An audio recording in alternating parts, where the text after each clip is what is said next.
पासून झाले मच्छिंद्रनाथ, गोरक्ष जन्मले गौरी भस्मात, जालिंदर उत्पत्ती यज्ञ कुंडात, कानिप जन्मले गजकरणात.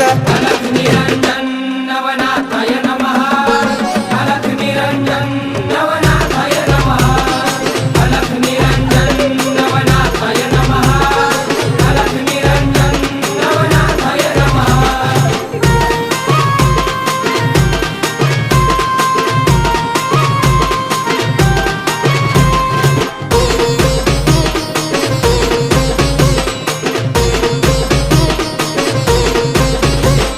रेवतिरी जन्मले रेवणनाथ, ब्रह्माचा पुत्र चरपटीनाथ, वटवृक्ष पोटी नागेशनाथ, मीननाथ जन्मले स्त्री राज्यात.